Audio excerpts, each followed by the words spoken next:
Pemirsa Fides Channel sekalian, bila mencermati perkembangan pemberitaan secara nasional, maka kita mendapati pemberitaan terkait AHY dengan kisru Partai Demokrat, kemudian yang juga ikut menyusul terkait pemberitaan Anies Baswedan terkait beberapa persoalan yang terjadi di DKI Jakarta, termasuk dengan DP 0 rupiah yang kemudian mengalami berbagai masalah, termasuk adanya dugaan kasus korupsi yang terjadi.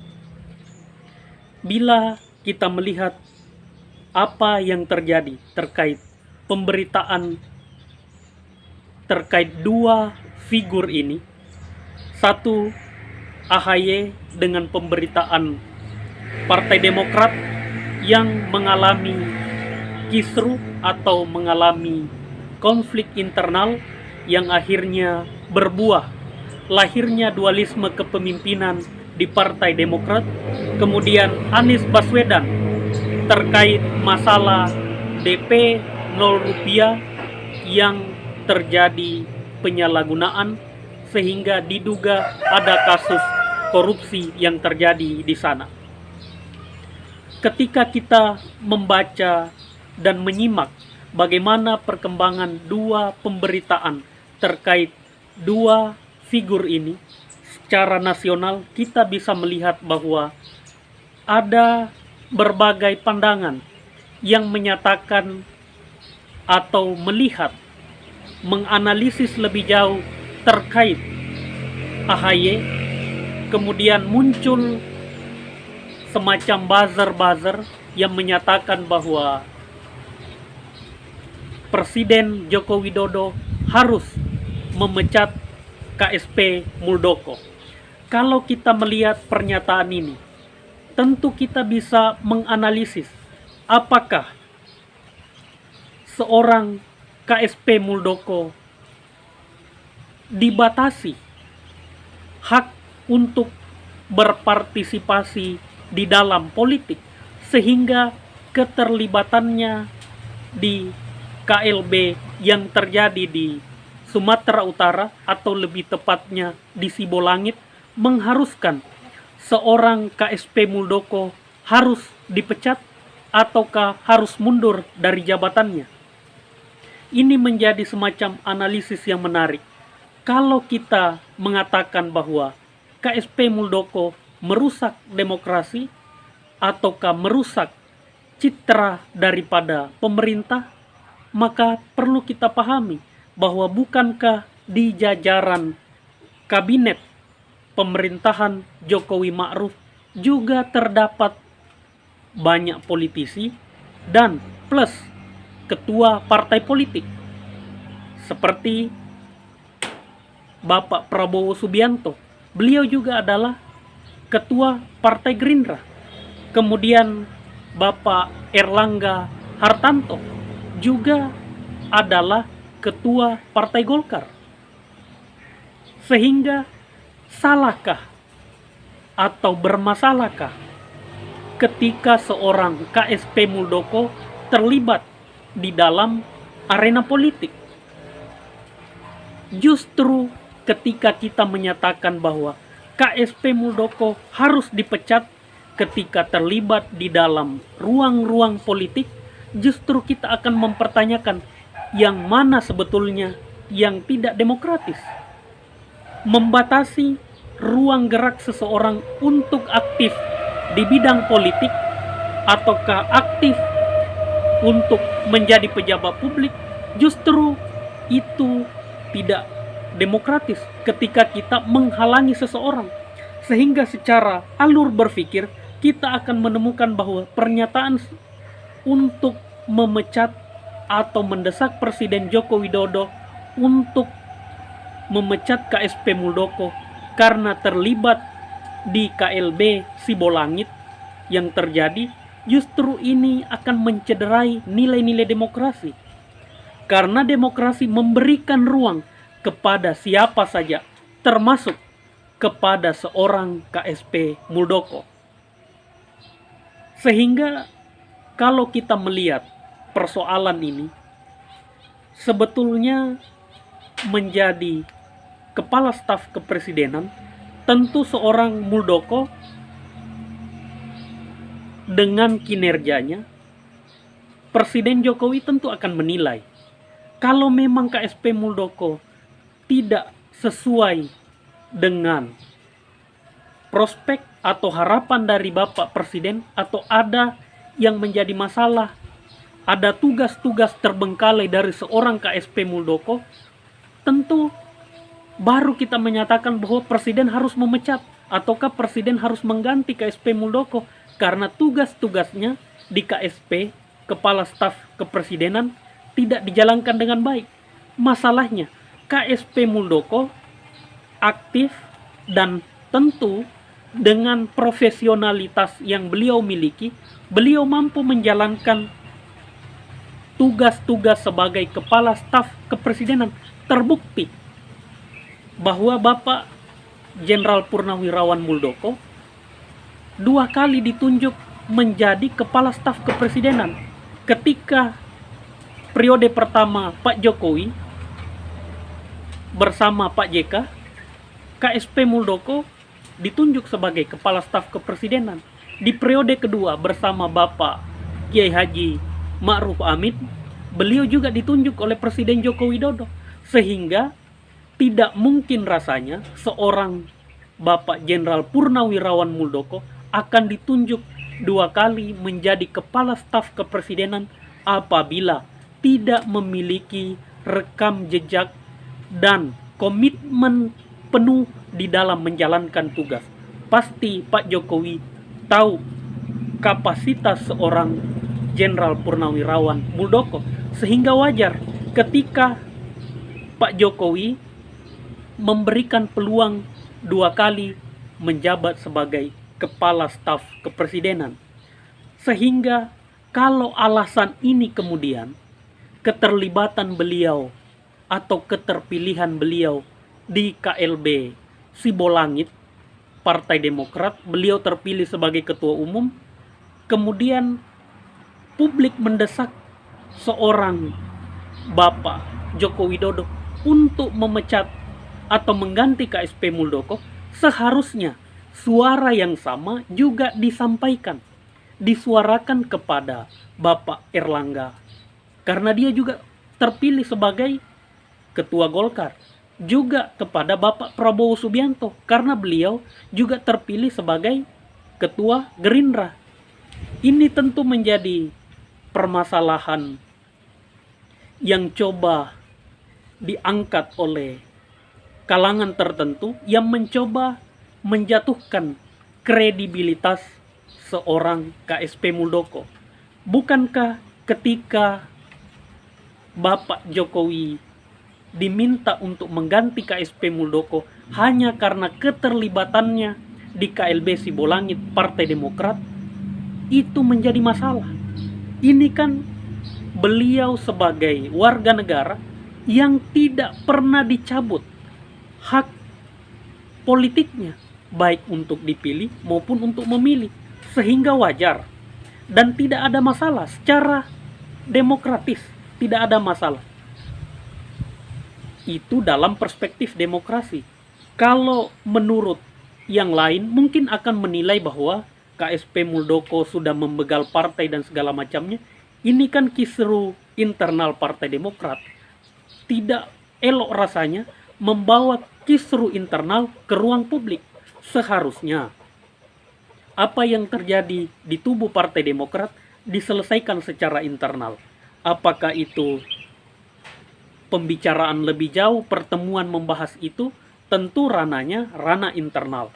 Bukan kemudian kita menyuarakan untuk memecat atau mengganti KSP Muldoko. Saya kira ini kesalahan atau keliru ketika kita menyuarakan itu. Kemudian terkait Bapak Anies Baswedan, Gubernur DKI Jakarta, terkait DP 0 rupiah, tentu ini menjadi masalah mengingat ada beberapa problem, misalnya dugaan-dugaan atau temuan yang dilihat oleh KPK, sehingga tentu penonaktifan yang dilakukan oleh Bapak Anies Baswedan terhadap oknum direktur badan usaha milik daerah DKI Jakarta, tentu itu langkah yang bagus. Itu suatu sikap yang elegan. Cuman yang menjadi masalah ketika ada opini-opini publik atau buzzer-buzzer yang mencoba mengangkat bahwa yang mengangkat dirut yang terkait dugaan kasus korupsi yang ditetapkan oleh KPK itu adalah orang yang dilantik atau diangkat oleh Bapak Basuki Cahayapurnama alias Ahok, gubernur sebelumnya. Permasalahannya seperti ini. Salahkah Ahok ketika mengangkat seseorang? Ini kan alur berpikir yang coba mempermasalahkan, yang mencoba mengulik-ngulik bahwa yang mengangkat ini adalah Bapak Basuki Cahayapurnama, sehingga ini bukan kesalahan Anies. Saya kira ini keliru ketika kita mengangkat opini seperti ini, mengingat seorang Anies Baswedan adalah gubernur DKI Jakarta yang sekarang. Kalau memang ada permasalahan yang terkait kinerja seseorang, kenapa tidak dari awal beliau mengevaluasi semua jajaran-jajaran yang ada di DKI Jakarta, termasuk dengan direktur-direktur yang ada atau mengepalai badan usaha milik daerah DKI Jakarta, supaya semua berjalan sesuai dengan koridornya. Nah, kalau baru sekarang kemudian diangkat-angkat isu oleh buzzer-buzzer, opini-opini yang berseliweran itu mengatakan bahwa ini memang diangkat oleh Ahok, Anies tidak salah. Ini kan opini penggiringan yang coba dimainkan. Kalau Anies adalah pemimpin yang memang ikhlas dan memang ingin mengabdi kepada masyarakat, tentu beliau harus mengecek semua orang-orang yang menjadi bawahannya atau orang yang berada di dalam bagian garis koordinasi atau garis komando dari seorang gubernur, sehingga apa yang terjadi yang dilakukan oleh bawahan-bawahannya tidak semestinya itu terjadi. Seharusnya Bang Anies Baswedan mampu mencegah itu dengan political will yang beliau miliki. Beliau mampu mengontrol dan mengevaluasi sehingga tidak ada opini-opini yang seperti ini. Tidak elok rasanya menyalahkan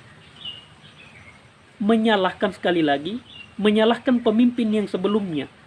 Bang Anies Baswedan harus bertanggung jawab terhadap era kepemimpinan beliau. Terkait DP 0 rupiah, itu kan adalah program Bang Anies, bukan program Ahok. Sehingga yang menjadi pertanyaan, memang direktur utama yang bermasalah, yang kemudian menjadi terseret di dalam pusaran kasus DP 0 rupiah terkait pembebasan lahan, itu memang diangkat di masa Ahok. Tetapi terkait program DP 0 rupiah, itu terjadi di masa pemerintahan Gubernur Anies Baswedan. Sehingga sangat tidak elok rasanya kalau menyalahkan ataupun mencoba menggiring-giring opini bahwa yang bermasalah dan yang salah dalam hal ini adalah orang yang mengangkatnya. Yang menjadi pertanyaan, kalau memang dinilai tidak perfect atau on the track kinerjanya, kenapa tidak dari awal diganti? Kenapa tetap dipertahankan? Mempertahankan berarti ada catatan baik di sana. Ini menjadi tanggapan atau perlu kita tanggapi bahwa memang akhir-akhir ini kalau kita lihat secara grafik headline pemberitaan di media-media nasional, AHY dengan kisru Partai Demokrat dan Anies Baswedan di DKI Jakarta dengan permasalahan DP 0 rupiah yang akhirnya ada temuan-temuan kemudian menyeret beberapa oknum-oknum tertentu. Tentu ini menjadi trending topik pembicaraan karena dua figur ini menjadi figur yang seringkali atau acap kali muncul di dalam survei-survei ataupun di dalam